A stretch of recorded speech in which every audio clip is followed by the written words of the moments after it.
भारतीय संस्कृति के तत्व के अंतर्गत आज हम 16 संस्कारों का परिचय प्राप्त करेंगे। इनमें प्रथम संस्कार है गर्भाधान संस्कार। माता के गर्भ में शिशु की बीज रूप में प्रतिष्ठा होना ही गर्भाधान संस्कार है। इस संस्कार के बारे में पूर्व मीमांसा में कहा गया है, गर्भ संधार्यते येन कर्मणा तद गर्भाधान इति अनुगतार्थ कर्मणाम ध्येयम्। देवताओं का आह्वान करते हुए यज्ञ आदि से अंतःकरण को पवित्र करके मंत्रोच्चारण पूर्वक स्त्री पुरुष परस्पर अनुरक्त होकर इस कार्य को करते थे। ऋग्वेद में कहा गया है, विष्णुर्योनि कल्पयतु त्वष्टा रूपाणि पीशतु आसिंचतु प्रजापतिर्धाता गर्भ दधातु ते स्वाहा। इस संसार की विधि के विषय में वेदों, उपनिषदों, ग्रंथों, ब्राह्मण ग्रंथों, धर्म सूत्रों, गृह्य सूत्रों, स्मृतियों आदि काव्यों में पर्याप्त जानकारी मिल जाती है। इसमें जिस कार्य के द्वारा पुरुष स्त्री में वीर्य का स्थापन करता है उसे गर्भाधान संस्कार कहते हैं। स्मृतिकारों ने इसका उचित समय विवाह के पश्चात प्रथम ऋतु दर्शन के चौथे दिन के बाद बताया है। ऋतु दर्शन के दिन से 16 रात्रि का समय स्त्रियों का ऋतुकाल है। योग्य संतति को चाहने वाले दंपति को इस काल के प्रारंभिक 4 दिनों को छोड़कर तथा अमावस्या, अष्टमी, पौर्णमासी और चतुर्दशी इन 4 तिथियों को छोड़कर इस संस्कार को संपन्न करना चाहिए। दूसरा संस्कार है पुंसवन संस्कार। पुंसवन संस्कार से तात्पर्य उस धार्मिक अनुष्ठान को संपन्न करने से है जिसमें गर्भस्थ शिशु पुरुष संतति के रूप में जन्म ले। इस संस्कार के बारे में आश्वलायन गृह्य सूत्र में कहा गया है, पुमान लब्धो जायते येन तत् पुंसवम। संस्कार प्रकाश में कहा गया है, पुमान प्रसूयते येन कर्मणा तत् पुंसवम ईरित्यम। ऋग्वेद, अथर्ववेद एवं सामवेद में इस संस्कार के समय की जाने वाली शुभकामनाएं, प्रार्थनाएं एवं स्वास्थ्य लाभ संबंधी चेष्टाएं मिलती है, जिसका अभिप्राय है कि स्त्री जब जब गर्भ धारण करे वीर संतति को ही जन्म दे। एतदर्थ वह पीपल आदि वृक्षों से बनी हुई औषधियों का सेवन करे।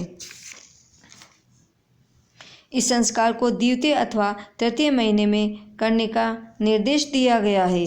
गर्भ की सुरक्षा की दृष्टि से आश्वलायन गृह्य सूत्र में बताया गया है कि गर्भ के दूसरे अथवा तीसरे महीने में वट वृक्ष की जटा एवं पत्तियों को लेकर स्त्री की नासिका के दाहिने छिद्र में सूंघाएं एवं उसे ब्राह्मी औषधि का सेवन करने को कहें। सीमंतयन संस्कार। इस संस्कार में पति द्वारा गर्भिणी पत्नी के केशों को संवारकर उसकी सीमंत मांग निकाली जाती है। इस संस्कार की परिभाषाएं आश्वलायन गृह्य सूत्र में इस प्रकार दी गई है, सीमंतो यस्मिन् कर्मणि उन्नीयते तत् सीमंतो उन्नयम। सीमंत उन्नयम इति। सीमंत उन्नयम प्रथम गर्भे सीमंतो नाम केश मध्य रेखा विशेषः स उन्नीयते यस्मिन् कर्मणि तत् सीमोन्नयाय गर्भ संस्कार। सीमंतो उन्नयन इति कर्मणाम ध्येयम् यस्मिन् कर्मणि गर्भिण्याः सीमंत उन्नीयते तत्। आप स्तंभ गृह्य सूत्र में कहा गया है। खाद्य गृह्य सूत्र में कहा गया है, सीमंतो उन्नयम प्रथम गर्भ नियमार्थम। अधिकांश ग्रंथों में इस संस्कार को गर्भ के चतुर्थ महीने में करने का निर्देश दिया गया है, किंतु कुछ ग्रंथों में यह संस्कार 5वें, 6ठे तथा 8वें महीने में भी करने की स्वतंत्रता थी। इसका अभिप्राय यह है कि इस संस्कार को चतुर्थ महीने में करने पर अच्छा प्रभाव पड़ता होगा। नामकरण संस्कार।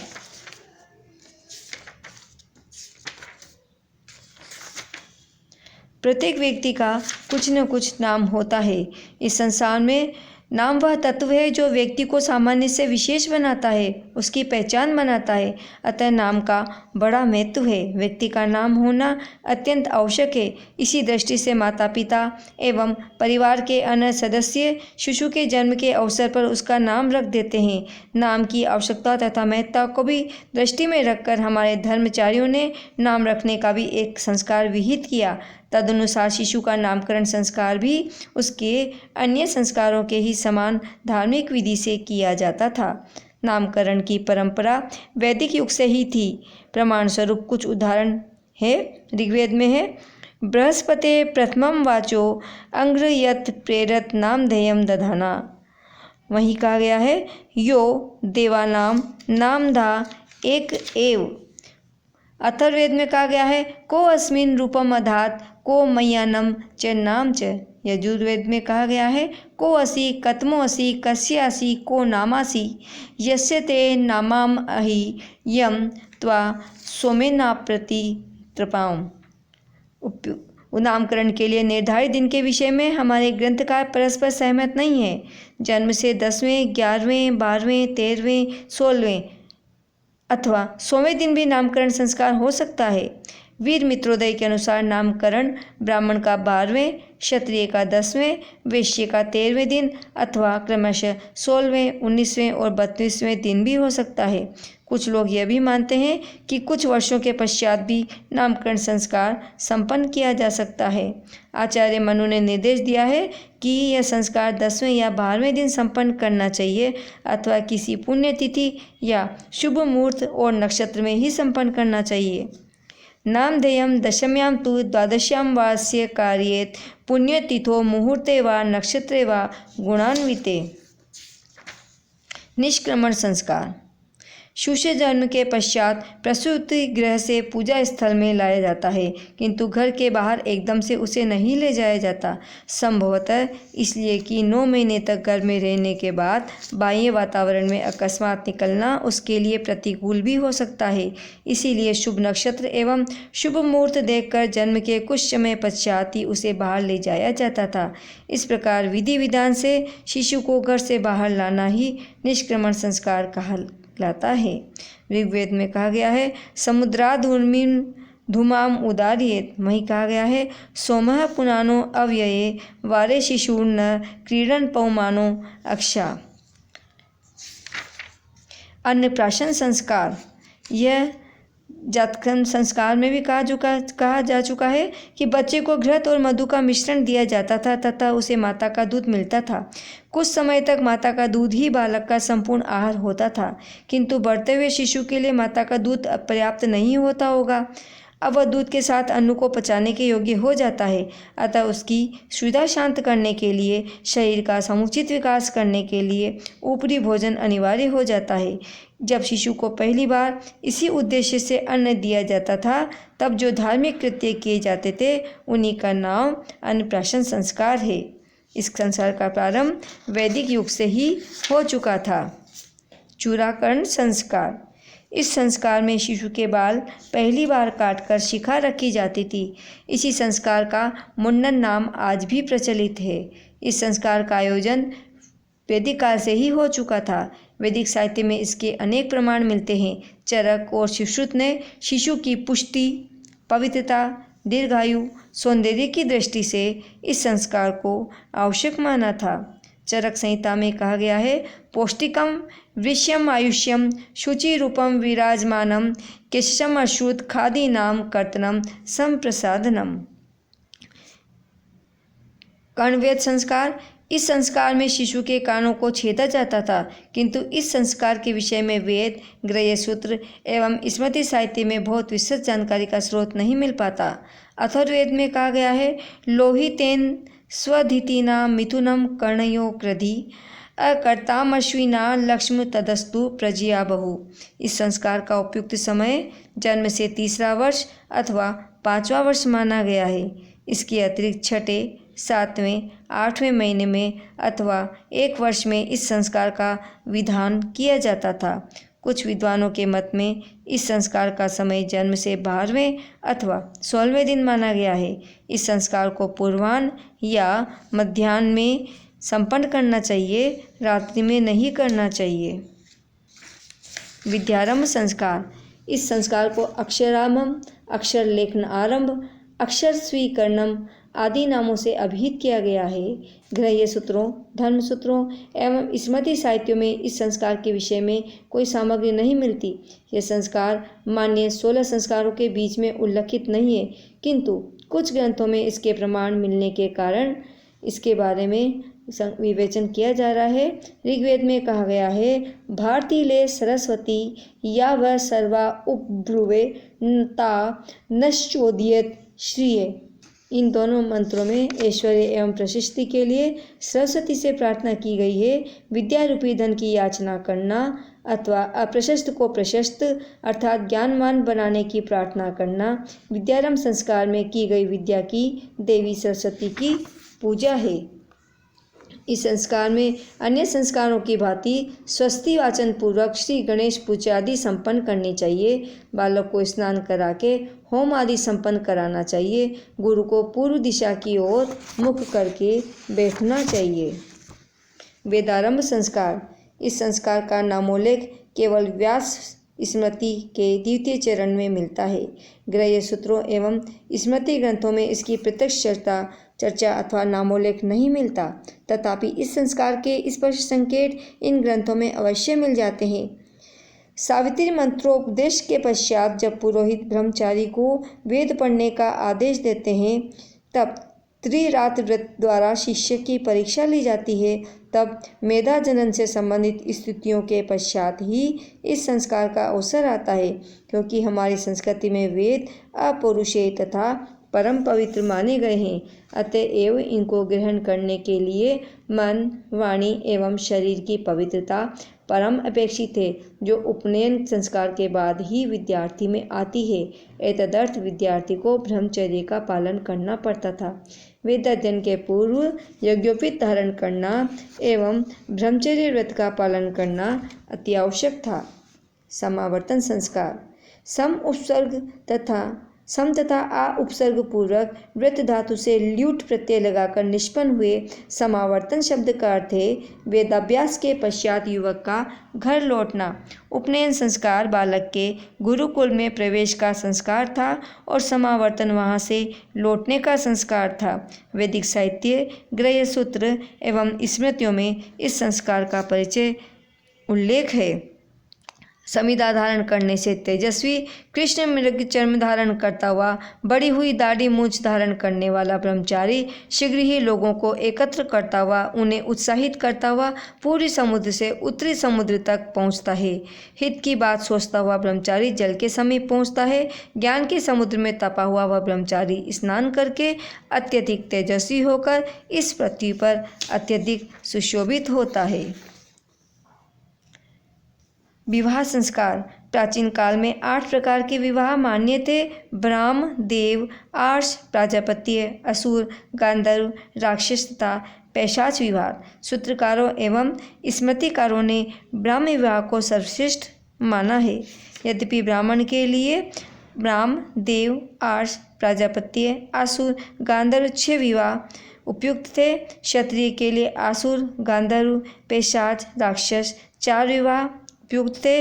वैश्य के लिए असुर, गांधर्व, पैशाच 3 विवाह तथा शूद्र के लिए भी असुर, गांधर्व, पैशाच 3 विवाहों का विधान किया गया है। तथापि ब्राह्मण के लिए प्रथम 4 प्रकार के विवाह ब्राह्म, देव, आर्ष, प्राजापत्य ही प्रशंसनीय माने गए हैं। वानप्रस्थ संस्कार। वानप्रस्थ आश्रम में प्रवेश करने हेतु जिन धार्मिक विधियों का संपादन किया जाता है उन्हें वानप्रस्थ संस्कार कहते हैं। इस संस्कार से संबंधित प्रार्थनाएं, आदेश एवं यज्ञ आहुतियाँ वेदों में पर्याप्त मात्राएं में उपलब्ध होती है। संन्यास संस्कार। मोक्ष प्राप्ति हेतु इस संस्कार को संपन्न किया जाता था। संन्यास आश्रम में प्रवेश करते समय जिन धार्मिक कृत्यों का संपादन किया जाता है उन्हें ही संन्यास संस्कार कहा जाता है। वैदिक साहित्य में व्यक्ति को संन्यास लेने की प्रेरणा के संबंध में अनेक मंत्र उपलब्ध होते हैं। अंतिम संस्कार। अंत्येष्टि। भारतीय संस्कृति में इसको मनुष्य का अंतिम संस्कार माना गया है, क्योंकि इसके बाद कोई संस्कार ही नहीं होता। मनुष्य के जन्म से पूर्व संस्कारों का विधान है तथा मृत्यु के पश्चात भी संस्कार के रूप में अंत्येष्टि का विधान है, जो इस बात का प्रतीक है कि पंच तत्वों से निर्मित शरीर पुनः उन्हीं को सौंप दिया जाएगा। धन्यवाद। हेलो। हाँ हाँ बोल। चलो, कितने बजे का मूड है तेरा गाड़ी लाने का? अभी आती हूँ। नहीं तो अभी तो नहीं बता, अभी तो मैं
स्क्रीन रिकॉर्डर।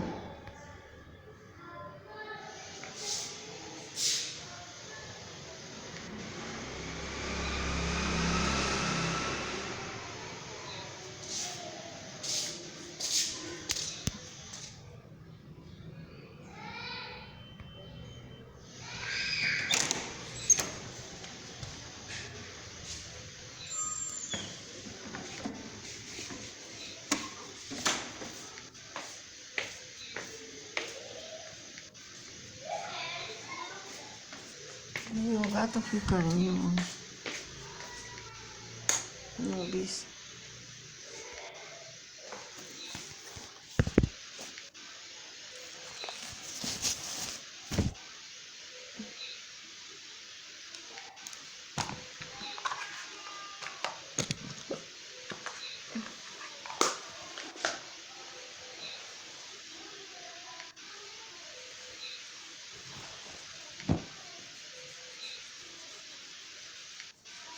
पता नहीं क्या हो रहा है, ये लंबाई हो गया होगा।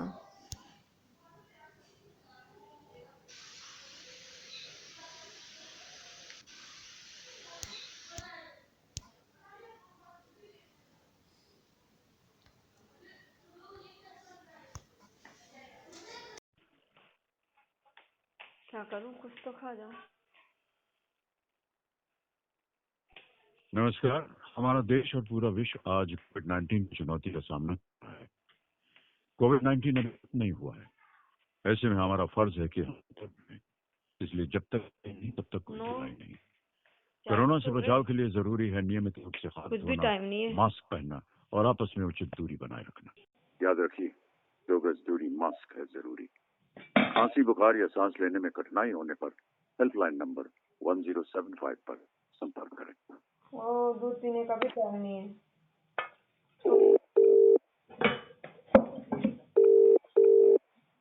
हेलो।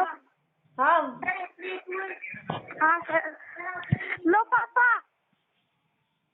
फोन है मेरी का करो। हेलो। हाँ, मैंने कहा अभी चलते पहले। हाँ, अभी कितनी बजे अभी तो मैं जाऊंगा मेरे ऑफिस वालों को छोड़ के। हाँ और फिर वापस आऊंगा मैं, जब फिर अपन चलेंगे। ठीक है, फिर मैं कॉलेज ही मिल जाऊंगी। नहीं तो फिर इधर से गाड़ी से चलेंगे तो कैसे जाएंगे? तो हाँ ऑटो से चलना। हाँ, सही बात है। ऑटो से चलेंगे जब तो उधर से गाड़ी ला पाएंगे। हाँ हाँ हाँ तो मेरी गाड़ी खड़ी करके दोनों कॉलेज से ऑटो कर लेंगे, या तो फिर तू घर पे आ जाना। हाँ, घर पे मिल जाना। हाँ हाँ? घर पे आ जाऊंगी। ठीक है। कितने बजे करीब मुझे फोन कर लेना फिर। हाँ ठीक है। मैं कर लूंगा फोन। हाँ, अभी कहाँ ऑफिस जा रहा है? अभी तो तू कॉलेज साइन करने, अभी तो मैं घर आया हूँ नहाने धोने। अच्छा मेरे ठीक ऑफिस वालों को वापस जाऊंगा सिटी मार्ट छोड़ने। है। हाँ अभी 11 साढ़े 11 बजे तक 12 बजे तक मैं फ्री होऊंगा। फिर उसके बाद ले लेंगे गाड़ी दिन में। हाँ ठीक है। तो पूजा करा के तो आना है अपन हाँ को। बस। तो अभी कितने बजे जाएगा ऑफिस? ऑफिस तो अब 11 साढ़े 11 बजे जाऊंगा, 12 बजे भी जा सकता हूँ। अच्छा ठीक है सर। घर आ रही है ना अभी, तो यहाँ आ जाते ही। ठीक है। ठीक है, जा। 9:40 हो गए, मेरे को निकलना।